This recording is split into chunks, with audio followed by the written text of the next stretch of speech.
الحمد لله وكفى وسلام على عباده الذين اصطفى أما بعد فأعوذ بالله من الشيطان الرجيم بسم الله الرحمن الرحيم يا أيها الذين آمنوا لا تتخذوا اليهود والنصارى أولياء بعضهم أولياء بعض ومن يتولهم منكم فإنه منهم إن الله لا يهدي القوم الظالمين وقال رسول الله صلى الله عليه وسلم من رأى منكم منكرا فليغيره بيده فإن لم يستطع فبلسانه فإن لم يستطع فبقلبه وذلك أضعف الإيمان أو كما قال عليه الصلاة والسلام بارك الله لنا ولكم في القرآن العظيم ونفعني وإياكم بالآيات والذكر الحكيم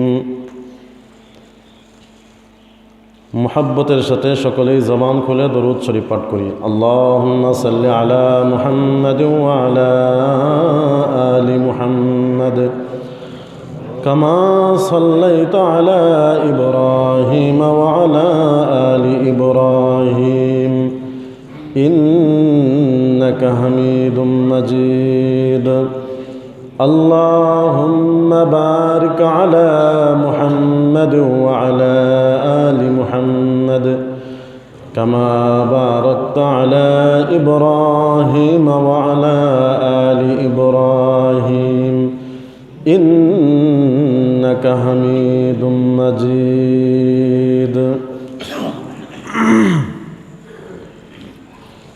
উপস্থিত মুআজ্জাজ মুহতারাম সম্মানিত মুসল্লিয়ানে কেরাম,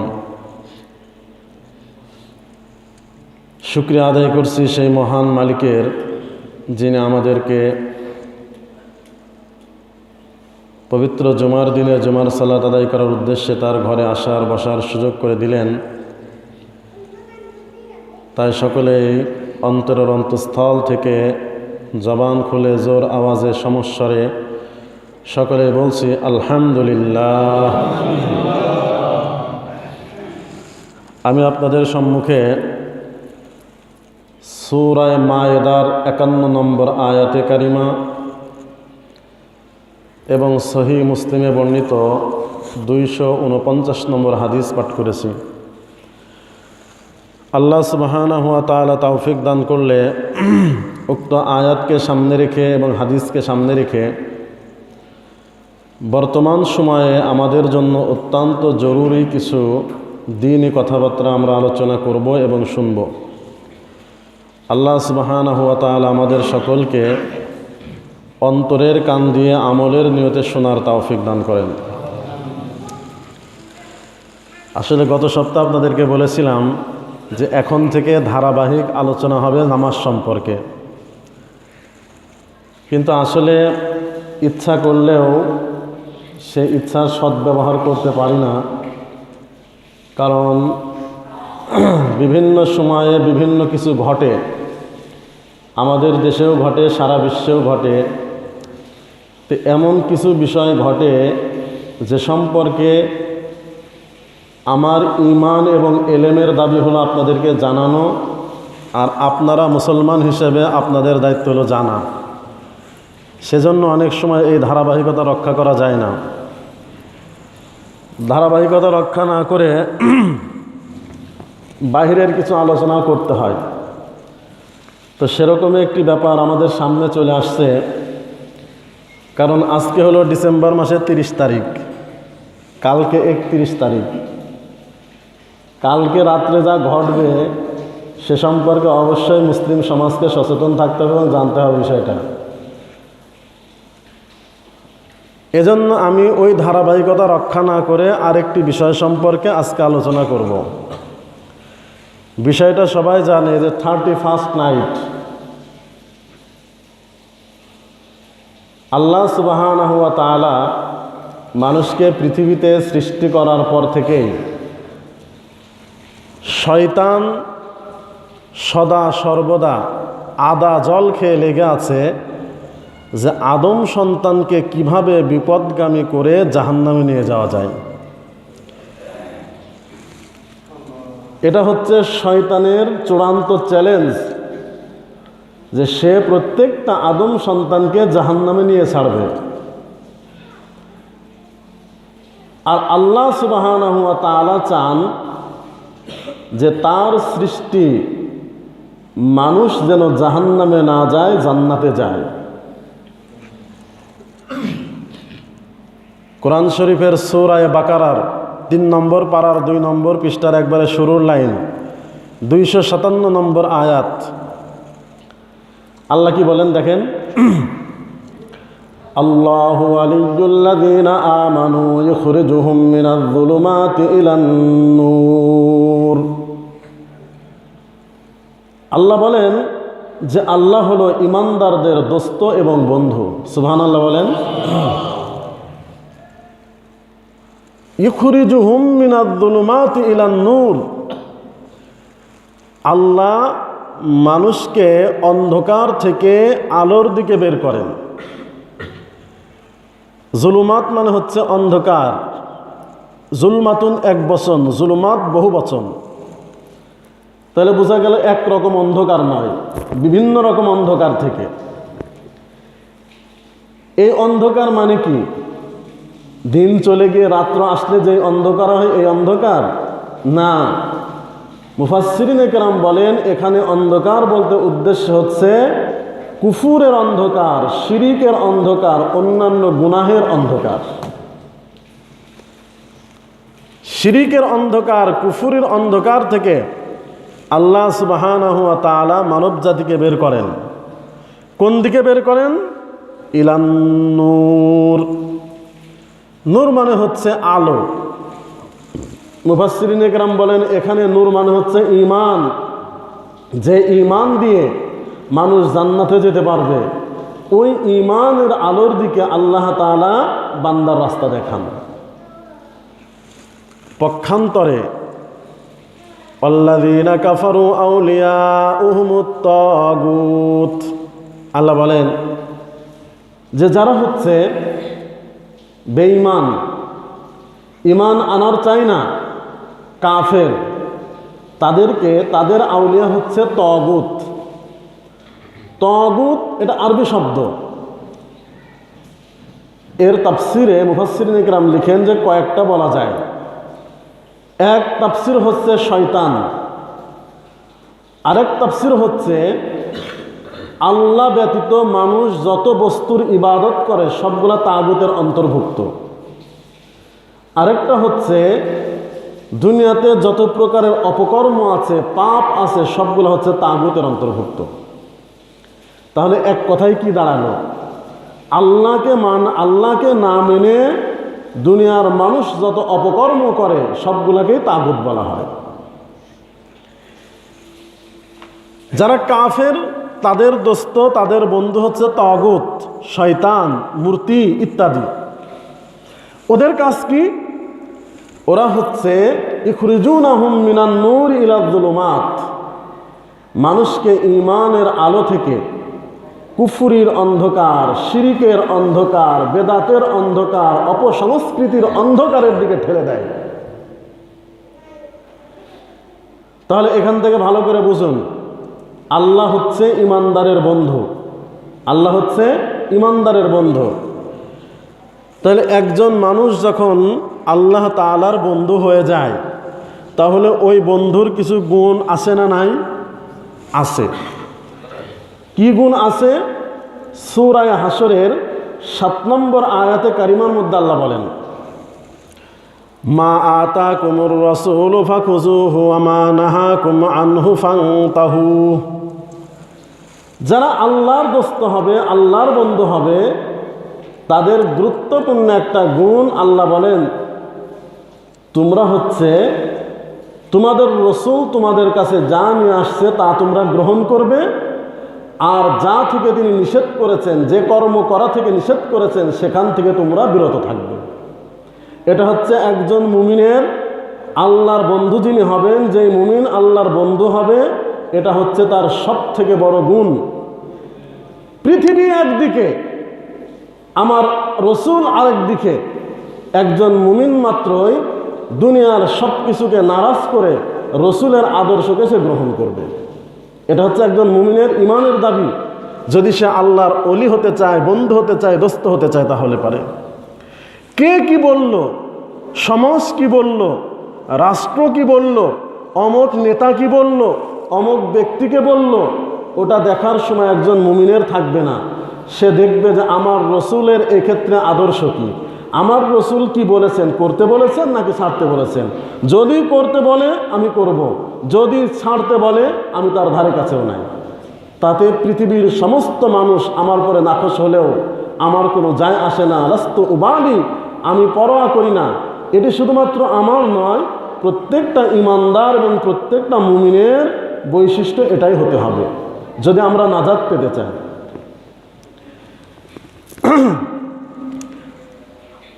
আল্লাহ রসুল সাল্লাল্লাহু আলাইহি ওয়াসাল্লাম আমাদেরকে যত কিছু করতে বলেছেন আর যত কিছু ছাড়তে বলেছেন, তার ভিতরে অন্যতম একটি কাজ সুনানে আবু দাউদের 3031 নম্বর হাদিস, ক্বালা রাসূলুল্লাহ সাল্লাল্লাহু আলাইহি ওয়াসাল্লাম মান তাশাব্বাহা বিকওমিন ফাহুয়া মিনহুম। সুনানে তিরমিজির লাইসা মিন্না মান তাশাব্বাহা বিগাইরিনা, দুটা সারমর্ম হচ্ছে এক। নবীজি বলেন, যে ব্যক্তি অন্যদের সাদৃশ্যতা অবলম্বন করবে, সে ব্যক্তি আমি নবীর অন্তর্ভুক্ত নয়, অথবা আমার উম্মতের অন্তর্ভুক্ত নয়। খুব খেয়াল করে বুঝবেন কথাগুলো কিন্তু আজকে। মান তাশাব্বাহা বিকওমিন ফাহুয়া মিনহুম, কাকে বলছেন নবীজি? বেঈমানকে বলছেন নাকি ইমানদারকে বলছেন? শুধু যে আমরা কথায় কথায় বলি নামাজ না পড়লে কি হবে, আমার চুল যেমনে করে কাটি, আমার পোশাক যেরকম করে পরি, যার কৃষ্টি কালচার আদর্শ অনুসরণ করি, তাতে যা আসে কি আমি ইমানদার? আজকে ভালো করে বুঝে যান আপনি ইমানদার নাকি বেঈমান। আজকে বুঝে যাবেন ভালো করে, নবীজির কথা থেকে, আমার কথা তো নয়। মান তাশাব্বাহা বিকওমিন ফাহুয়া মিনহুম, নবীজি বেঈমানকে বলেন না, ইমানদারকে বলছেন। যে ব্যক্তি অন্যদের সাদৃশ্যতা অবলম্বন করে, সে আমি নবীর অন্তর্ভুক্ত নয়, আমি নবীর উম্মতের অন্তর্ভুক্ত নয়। নাউজুবিল্লাহ বলবেন না? বাড়িতে গিয়ে বলেন, ইমান রক্ষার্থে এখনই বলতে হবে কথাটা। মান তাশাব্বাহা বিকওমিন ফাহুয়া মিনহুম, যে যাদের সাদৃশ্যতা অবলম্বন করবে সে তাদের অন্তর্ভুক্ত। এরকম কিছু কাজ যেগুলো করলে অন্যদের অন্তর্ভুক্ত হতে হয়, তার ভিতরে কিছু বিষয় আছে যেগুলাকে আমি আগেই বলেছি, শয়তান মানুষকে কখনো ডাইরেক্ট শিরিক এবং কুফরির মধ্যে লিপ্ত করে দিয়েছে, আর কখনো ওই শিরিক এবং কুফরটাকে মডিফাই করে বিভিন্ন রকম নামে আমাদের সামনে উপস্থাপন করেছে, যেটাকে আমরা শিরিক বলেও মনে করি না, কুফর বলেও মনে করি না, নবীজির উম্মতের অন্তর্ভুক্ত থাকবো কি থাকবো না সেটাও মনে করি না ওগুলা করার দ্বারা। এরকম একটি বিষয়বস্তুর নাম হচ্ছে সংস্কৃতি। সংস্কৃতি মানে আপনি বুঝবেন যে না, এটা তো ভালো জিনিস, এর মধ্যে আবার শিরিক আর কুফরির কি আছে? প্রথম কথা হচ্ছে সংস্কৃতি সম্পর্কে। প্রত্যেকটা সংস্কৃতির সম্পর্ক হলো প্রত্যেকটা ধর্মের মানুষের ধর্মীয় বিশ্বাসের সাথে সম্পৃক্ত। আবার বলি, প্রত্যেকটা সংস্কৃতির সম্পর্ক যে যে ধর্মের অনুসারী তার ধর্মের ধর্মীয় বিশ্বাসের সাথে সম্পৃক্ত। আমরা ইমানদার, আমাদের দুইটা সংস্কৃতি আছে না নাই? একটা হচ্ছে ঈদ উল ফিতর আর একটা হচ্ছে ঈদ উল আজহা। এটা হচ্ছে আমাদের সংস্কৃতি। আচ্ছা, আমাদের এই সংস্কৃতি এটা আমাদের ঈমানের সাথে সম্পৃক্ত কিনা? ঈমানের সাথে সম্পৃক্ত বলেই তো আমাদের কুরবানির ঈদের দিন কোনো হিন্দুকে 1000 দাওয়াত দিলেও আসবে আমাদের ঈদের গোশত খেতে? কেন আসবে না? বলবে এটা তো তোমাদের ধর্মীয় ব্যাপার, এখানে এটা খাওয়া যাবে না। আমাদের রোজার ঈদ, কোনো হিন্দু একথা বলে যে চলো আজকে যাই বাইতুল মুকাররম জাতীয় ঈদগাহ ময়দান, বাইতুল মুকাররম অথবা জাতীয় ঈদগাহ ময়দানে মুসলমানরা যে একত্রিত হয়েছে দেখে আসি কেমন করে তারা একত্রিত হয়, নামাজ পড়ে, আসে কেউ?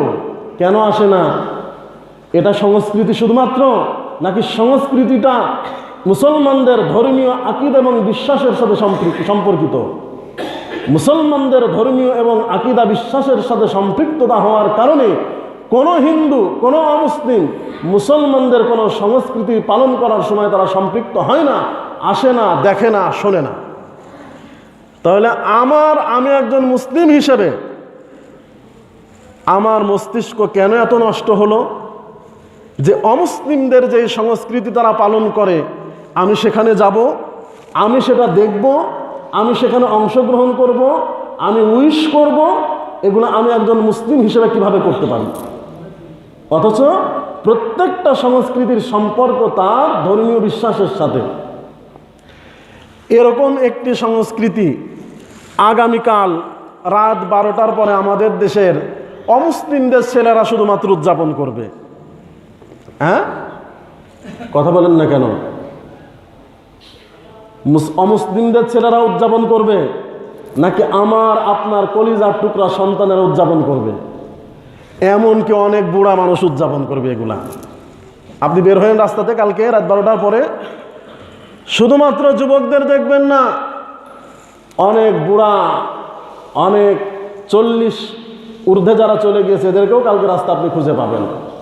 সংস্কৃতি পালন করতে গিয়েছে, 31st নাইট পালন করতে গিয়েছে। এতক্ষণ পর্যন্ত যে বক্তব্য দিলাম এর উদ্দেশ্যটা কি? উদ্দেশ্য হচ্ছে এটা আপনাদেরকে বোঝানো, এই সংস্কৃতি মুসলমানরা পালন করতে পারবে কি পারবে না। তাহলে পরে এই সংস্কৃতিটা পালন করা যাবে কি যাবে না, এজন্য আমাদেরকে এর একটু ভিতরে ঢুকতে হবে। হবে তো? নাকি আমি বললে আপনারা বুঝে যাবেন, মেনে নেবেন, মানবেন না তো? এজন্য চলেন একটু ভিতর থেকে আপনাদেরকে নিয়ে আসি।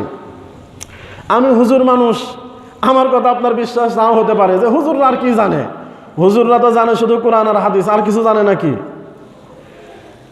আপনি বুকার স্বর্গে বসবাস করছেন, হুজুররা কত কিছু জানে আপনি কল্পনাও করতে পারেন না। ঢাকা বিশ্ববিদ্যালয়ের একজন প্রফেসর বলেছে, বাংলাদেশের কওমি মাদ্রাসার উলামা ইকরাম যা জানে ঢাকা ইউনিভার্সিটির একজন প্রভাষকও তা জানে না। আপনি দেখুন না, একটা চটি বই কোন ভার্সিটির শিক্ষকের মুখস্থ আছে? নিয়ে আসেন। 1, 2, 3-তে যে চটি বইগুলো পড়ানো হয়, একজন শিক্ষককে নিয়ে আসেন তো এই বইয়ের শুরু থেকে নিয়ে শেষ পর্যন্ত মুখস্থ আছে? আলহামদুলিল্লাহ সুম্মা আলহামদুলিল্লাহ, আমার দেশের হাজার হাজার লক্ষ লক্ষ উলামা ইকরাম এবং হাফেজদের সিনার মধ্যে কোরআন শরীফের শুরু থেকে শেষ পর্যন্ত আছে না নাই? এটাই তো তার অকট্য প্রমাণ। 31st নাইট যেটা পালন করা হচ্ছে, এর ইতিহাস, আমার কথা যদি আপনাদের বিশ্বাস না হয়ে থাকে, আপনাদের তো সকলের কাছেই মোবাইল আছে, অ্যান্ড্রয়েড সেট আছে, ল্যাপটপ, কম্পিউটার আছে। আপনি ওখানে গিয়ে গুগলে সার্চ করেন, দেখবেন কি আসে আপনার সামনে। আমি কালকে রাত্রে বসে একটু দেখার চিন্তা করলাম যে আসলে কি এই যে জানুয়ারি মাস, এই জানুয়ারি মাসটা অনেকেই বলেছে এর সম্পর্ক হলো জেনিস নামক একটি দেবতার সাথে। জেনিস আপনি লিখে সার্চ দেন গুগলে গিয়ে, আপনার সামনে আসবে সর্বপ্রথম একটি মূর্তি যার 2টা মাথা। একটা মূর্তির কয়টা মাথা বললাম? 2টা মাথা। 2টা মাথা কেন? ওটা এরকম লম্বা আলোচনা, ওদিকে যাওয়ার আমার সুযোগ নাই। আমি শুধুমাত্র বলি কেন শোনেন, অনেকেই মনে করে মনে হয় এটা ইহুদি খ্রিস্টানদের থেকে এসছে। না, এটা হচ্ছে রোমান যারা মূর্তি পূজক ছিল তাদের থেকে অনেক আগে, ইহুদিদেরও অনেক আগের থেকে। ইহুদিদের আমরা যে ইংরেজি সাল গণনা করি এটা তো হযরত ঈসা আলাইহিস সালামের জন্ম থেকে, খ্রিস্টীয় সাল যেটা খ্রিস্টানদের থেকে। কিন্তু ইতিহাস বলে যে 31st নাইটের যে জেনিস দেবতার ইবাদত বা পূজা থেকে আসছে, এটা হচ্ছে খ্রিস্ট ধর্মের আবির্ভাবের অনেক পূর্ব থেকে। ওই সময় গ্রিক মূর্তি পূজকরা মনে করত তাদের একটা মূর্তি ছিল জেনিস নামক, এর দুইটা মুখ ছিল, একটা হচ্ছে পিছনে, একটা হলো সামনে। ওরা কি করত, এই বছর শেষ হয়ে যখন জানুয়ারি মাসের প্রথম রজনী আসতো, জানুয়ারি মাসের প্রথম রাত্রি, রাত 12টার পরে তো দিন শুরু হয় না ইংরেজিতে, শুরু হলে ওরা ওই মূর্তির প্রথমে ওরা হচ্ছে ওই মূর্তির পিছনের মুখের দিকে যেত, যে তাকে ধন্যবাদ, স্যালুট ইত্যাদি যা জানানোর জানাতো, যে তোমার কারণে আমাদের বিগত একটি বছর খুব আনন্দে উৎসাহে ভালোভাবে কেটেছে। নাউজুবিল্লাহ একবারও বলবেন না। এরপরে রাত 12টা বেজে 1 মিনিট যখন হতো, ওরা এবার জেনিস দেবীর সামনের মুখের কাছে আসতো, এসে তার পূজা এবং পার্বণ করত। এবং তাদের ধর্মীয় বিশ্বাস ছিল জেনিস দেবীকে যদি ইবাদত করে তার পূজা অর্চনা করে খুশি করা যায়, ঢাক ঢোল পিটানো যায়, গান বাজনা করা যায়, আনন্দ করা যায়, নাচানাচি করা যায়, আমোদ ফুর্তি করা যায়, তাহলে আমাদের সামনের বছরটাও ভালো যাবে। এত আস্তে বললেন কেন নাউজুবিল্লাহ? তার মানে মনে হচ্ছে সবার মন খারাপ হয়ে যাচ্ছে বিষয়টা শুনে। কেমন মুসলমান আপনি? মন খারাপ হওয়ার কি আছে আপনার? আপনাকে তো জানতে হবে ইসলাম সম্পর্কে। সারা জীবন শুধু মুসলমানদের কাতারে নাম লিখে যাবেন, কবরের ভিতরে যায় দেখবেন ডান ডানে দাঁড়িয়ে আছে, আর হাসরের মাঠে তো আছেন, কল্পনাও করতে পারবেন না। মন খারাপ করার কোনো অবকাশ নাই। মুসলিম হিসেবে আপনাকে জানতে হবে আর মানতে হবে, এটা আপনার কাজ। আমার দায়িত্ব হচ্ছে আপনাকে পৌঁছানো, আপনার দায়িত্ব হচ্ছে আপনার মানা। এর থেকে আস্তে আস্তে খ্রিস্টানদের পর্যন্ত আসলো, এসে তারাও পালন করা শুরু করলো। এরপরে এই দিনটা আস্তে আস্তে মুসলিম দেশের মধ্যেও আমদানি হলো। আমাদের দেশের মানুষ এখন পালন করে না? করে না? খুব মজা করে করে। কেন করে? তাদেরও একটি বিশ্বাস যে এই রাত্রে বা এই দিনের শুরুতে প্রারম্ভে যদি আমরা নেচে গেয়ে হাসি খুশি করে কাটাতে পারি, তাহলে আমাদের আগামী বছরটাও খুব ভালো করে কাটবে। আবার এই কথাটা কাদের মুখ থেকে আসছে জানেন? বিজ্ঞান মনস্ক মানুষের মুখ থেকে। এই ধরনের কথা অথবা এই ধরনের বিশ্বাস বিজ্ঞান কি করে থাকে? কথা বলেন না কেন? বিজ্ঞানকে এটার সাপোর্ট করবে?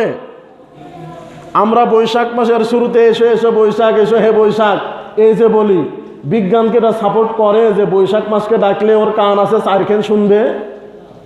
এটা কি বিজ্ঞান মনস্ক কথা? উদ্দেশ্য বহুত খারাপ তাদের। এসবগুলা আমাদের দেশে আমদানি করা হয়েছে দুইটা উদ্দেশ্যে। একটা হলো বাণিজ্য করার উদ্দেশ্যে, বাণিজ্য ব্যবসা। 2 নম্বর হচ্ছে মুসলমান সমাজের মুসলমানদেরকে ভোগবাদী বানানো। ব্যবসা কেমন করে দেখুন, একটা রাত্রকে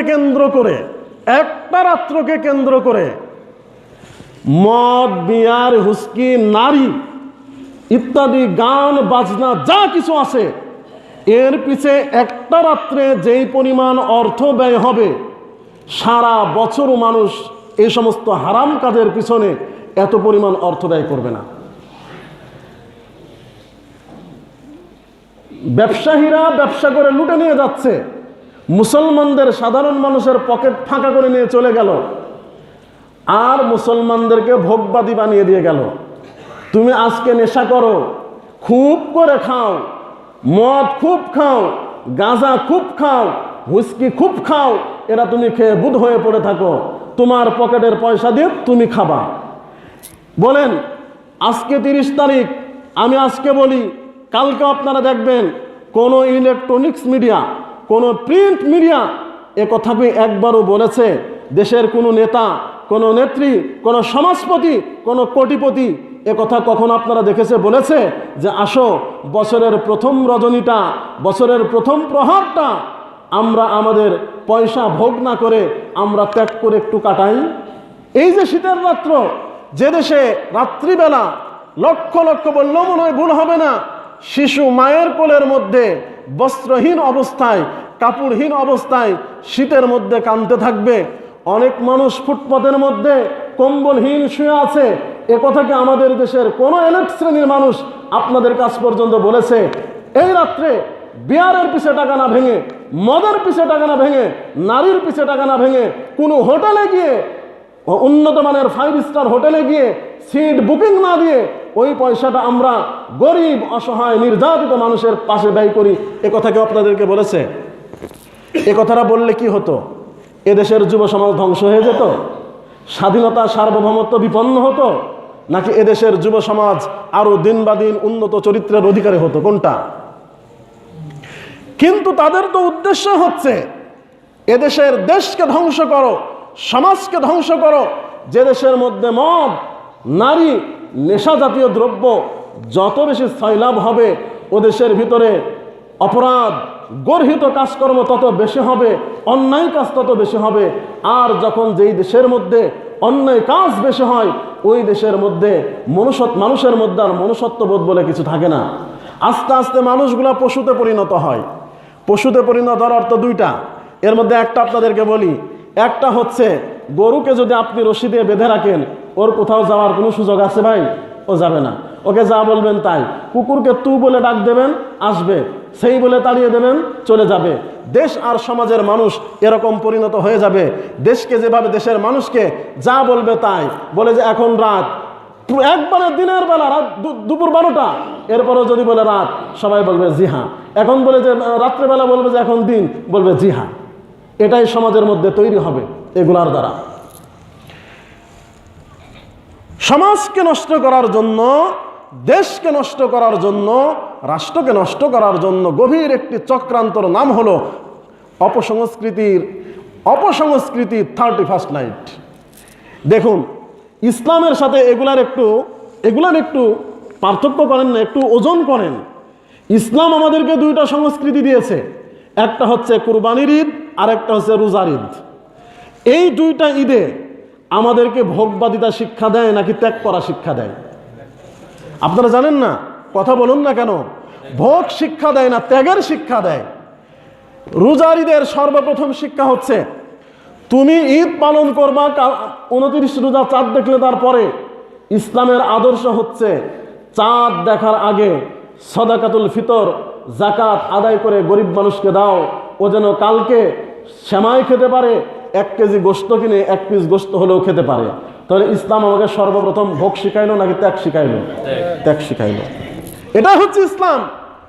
কুরবানির ঈদে তুমি যত বড় গরুই জবাই করো না কেন, ইসলামের পদ্ধতি হলো, তরিকা আমাদেরকে শিখিয়েছে গোশতকে 3 ভাগে ভাগ করবা। সেখান থেকে বলেন তো ভোগ করে আমরা কয় ভাগ? নাকি 2 ভাগ?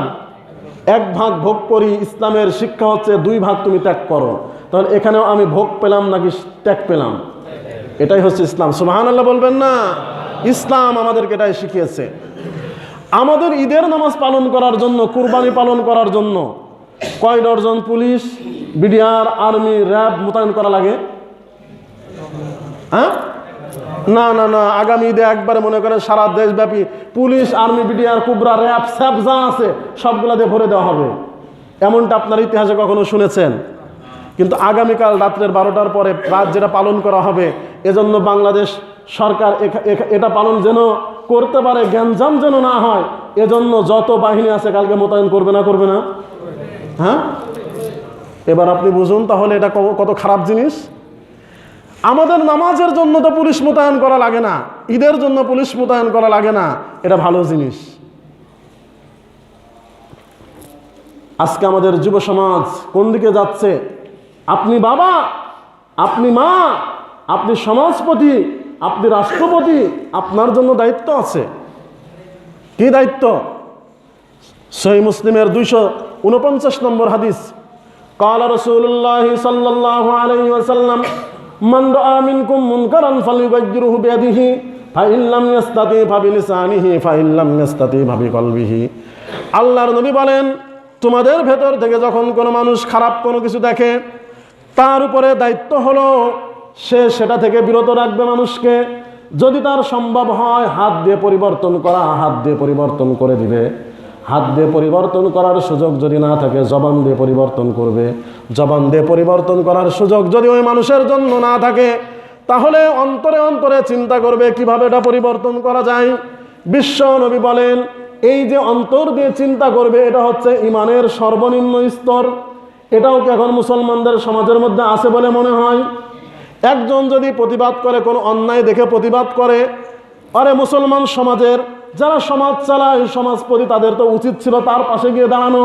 পক্ষান্তরে আমরা দেখতে পাই যেই লোকটা প্রতিবাদ করে তার মাথায় আমরা হাত বোলাই, কি দরকার, কি দরকার, দরকার নাই, ওদেরটা ওরা করুক, আমার তোমার দরকার নাই, এটা আমাদের কাজ কিনা বলেন? এটাই তো আমরা করি। তাহলে আপনি বলুন, কেমন করে আপনি ইমানদার হবেন, ইমানদার হবেন, মুমিন হবেন? নবীজির আদর্শ বাদ দিয়ে ইমানদার হওয়া যায় না। সমাজকে বাঁচাতে হলে যুব সমাজকে বাঁচাতে হবে, দেশ বাঁচাতে হলে যুবকদেরকে বাঁচাতে হবে। এরা আগামী দিনের ভবিষ্যৎ, এরা আগামী দিনের মন্ত্রী হবে, এমপি হবে। একজন গাঁজাখোর মন্ত্রী যদি এমপি হয়, একজন গাঁজাখোর ব্যক্তি যদি মন্ত্রী আর এমপি হয়, একজন মনে করেন নারীবাদী সে যদি মন্ত্রী আর এমপি হয়, সে আমাদের সমাজকে কি উপহার দেবে? এটাই তো দিবে, নাকি এর থেকে বেশি কিছু দিবে?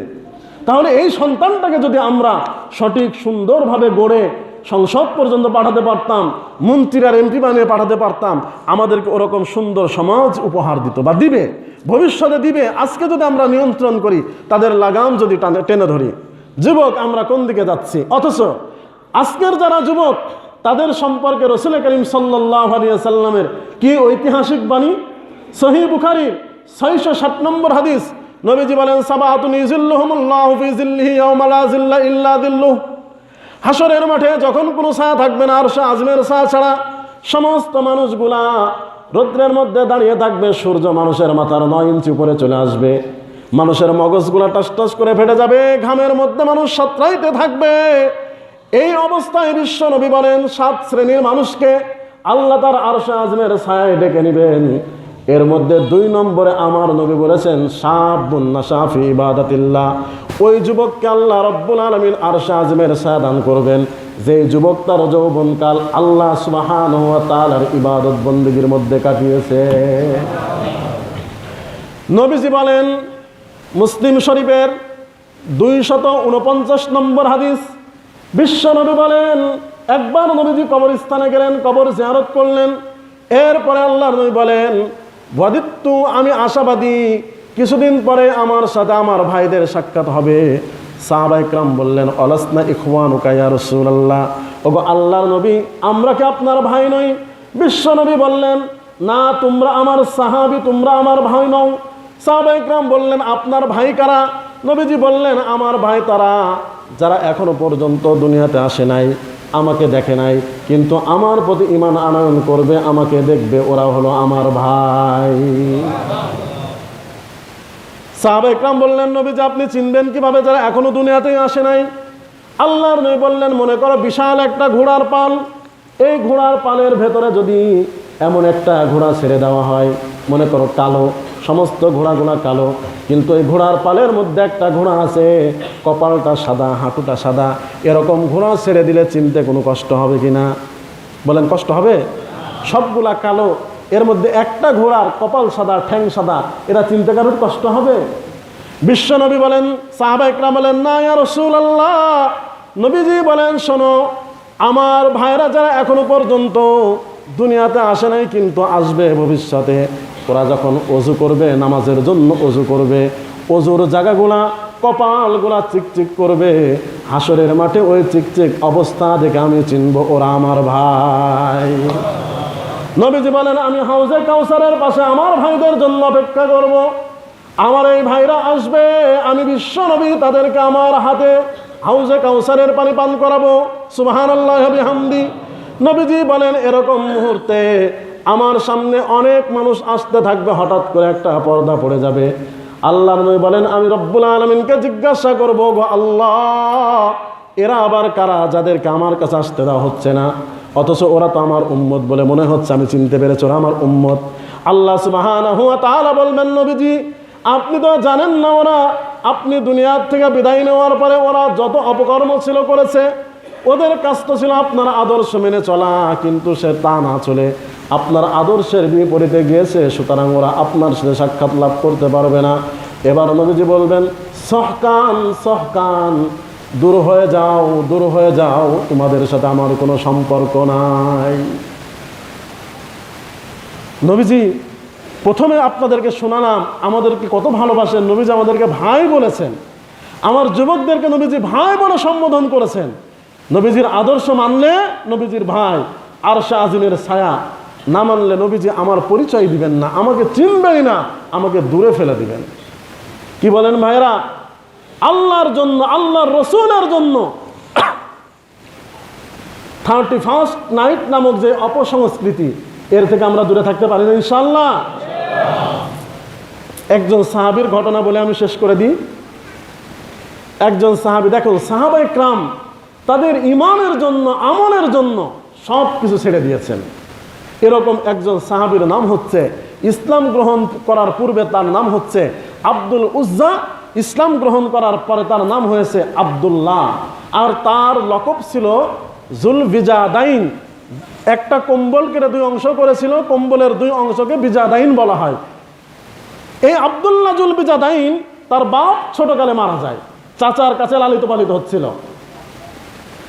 অনেক দিন পরে একদিন চাচাকে জিজ্ঞাসা করলেন, চাচা মুহাম্মদ সম্পর্কে আপনার কি মনে হয়? বলে যে ভালো। আব্দুল্লাহ জুলবিজাদাইন বললেন, চাচা অনেক দিন থেকে অপেক্ষা করছি, আপনার মুখ দিয়ে কালিমা বের হবে, লা ইলাহা ইল্লাল্লাহু মুহাম্মাদুর রাসূলুল্লাহ। চাচা আপনার জবান থেকে এই কালিমা বের হবে, শোনার পরে আমিও কালিমা বলে মুসলমান হয়ে যাব। চাচা বললেন, ভাতিজা ব্যাপারটা কি, তুমি কি মুসলমান হয়ে গেছো? বলে, চাচা হ্যাঁ আমি মুসলমান হয়ে গেছি, কিন্তু অপেক্ষা করছিলাম তোমার। চাচা বলে, ভাতিজা পরিণাম কি হবে জানো? ভাতিজা বলেন যে না, আব্দুল্লাহ জুলবিজাদাইন এর চাচা তাকে বলল যে শোনো, এই বাড়ি ঘর, এই গাছপালা, জমিদাতি, গরু ছাগল ভেড়া যা আছে সব আমার দেওয়া, সবগুলা তোমাকে ছেড়ে দিতে হবে, এমনকি তোমার পরনের যে কাপড় সেটাও আমার দেওয়া, ওটাও তুমি পরতে পারবা না, ওটাও তোমাকে খুলে ফেলে দিতে হবে। আব্দুল্লাহ রাদিয়াল্লাহু তাআলা আনহু বললেন, চাচা ঈমানের জন্য, ইসলামের জন্য সব দিয়ে দিলাম, এই যে নাও। গায়ের থেকে জামাটা খুলে ফেলে দিলেন, পণ্যের থেকে কাপড়টা খুলে ফেলে দিলেন, লজ্জাস্থানের দিকে হাত দিয়ে মার কাছে চলে গেলেন। মাকে গিয়ে বললেন, মা। মা বলে, বাবা তোমার এই অবস্থা কেন? হযরত আব্দুল্লাহ জুলবিজাদাইন বললেন, মা ঈমানের কারণে, ইসলামের কারণে চাচা আমার থেকে সব কিছু খুলে নিয়েছে। একটা ছেলে, যুবক ছেলে, মা এই অবস্থা কেমনে করে দেখতে পারে? মার কাছে একটা কম্বল ছিল, দিয়ে দিলেন যে বাবা এই কম্বলটা তুমি পরো। হযরতে আব্দুল্লাহ জুলবিজাদাইন কম্বলটাকে দুই ভাগ করে নিলেন, এক ভাগ পণ্যে পড়লেন হাঁটুর উপর পর্যন্ত, আর একটা কম্বল গায়ে দিলেন। এভাবে হেঁটে হেঁটে রওনা করে মদিনায় চলে গেলেন, যে ফজরের ওক্তের সময় মদিনার মসজিদে নববীর দরজাতে দাঁড়ানো। আল্লাহর নবী ফজরের নামাজ পড়ার পরে যখন পূর্ব দিকে মুখ করেছেন, দেখেন গেটের মধ্যে একজন দাঁড়ানো, কম্বল একটি পরা, হাঁটু বের করা। নবীজি চিনলেন না, ডাক দিলেন, নাম কি তোমার? বলে যে আমার নাম হলো আব্দুল উজ্জা, আমার এই কারণে আমি চলে আসছি, ইসলামকে ভালোবেসে আমি চলে এসেছি। আল্লাহর নবী বলেন, এখন থেকে তোমার নাম আব্দুল্লাহ নয়, এখন থেকে তোমার নাম হলো আব্দুল্লাহ। নবীজি আসহাবে সুফফার মধ্যে থাকতে বললেন। কিছুদিন পরেই তাবুক যুদ্ধের ডাক আসলো, সবাই তাবুক যুদ্ধে যাবেন। হযরত আব্দুল্লাহ নবীজির কাছে গিয়ে আবদার করলেন, ইয়া রাসূলুল্লাহ আমিও তাবুক যুদ্ধে যাব। নবীজি বললেন, না তোমার যাওয়ার দরকার নাই, সাহাবা ইকরামকে বললেন একটু গাছের ছাল বাকল নিয়ে আসো। হযরতে আব্দুল্লাহ যুল বিজাদাইনের হাতের মধ্যে নবীজি বেঁধে দিলেন। দেওয়ার পরে বললেন, আল্লাহ, আমি দোয়া করলাম তুমি আব্দুল্লাহর রক্তকে কাফেরদের জন্য হারাম করে দাও। হযরত আব্দুল্লাহ বলেন, ইয়া রাসূল